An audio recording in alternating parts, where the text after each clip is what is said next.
Now a science unit report on how new technology is changing how airplanes are built. Lee Hochberg of Oregon Public Television visited Boeing in Seattle. There's no bigger celebration at an aerospace factory than the rollout of a new airplane, like Boeing's 777 a decade ago. Ladies and gentlemen, this is the future of flight. So it was last month with Boeing's latest jet, the 787 Dreamliner, except there was no airplane. It was a virtual rollout, symbolic of the virtual way the 787 is being built.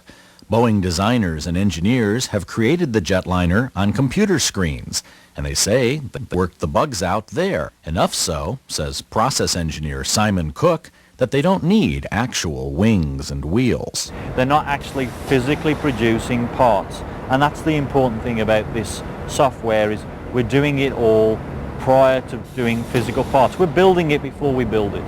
Boeing has used animation to design planes before, but expensive problems cropped up in the assembly process anyway.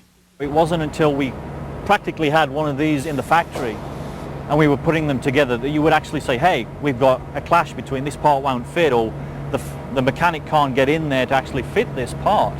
It would be then that we would find this problem. When the parts are here, it's too late. We've got massive rework, it slows down the production rate. It has a dramatic effect on when we can provide our customers the planes. But 787 chief engineer Tom Kogan says the latest generation of animation software has changed all of that. You think about how we used to do it, and it feels archaic. Kogan says 3D models produced by France's Dassault Systems enabled his engineers to see if parts will fit in the 787, or if workers can squeeze in to install them, before those parts are even built. They found, for example, that a planned cargo door wouldn't be able to be installed properly, and that a rack for electronics wouldn't fit.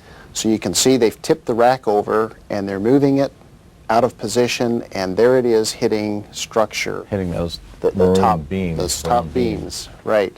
It could have been very expensive because not only do you have to redesign the rack, but maybe you have to redesign some structure around it or redesign the tool, and it can get very expensive. You can lose days, maybe a week of time to go fix something like this, and we just don't have that kind of time.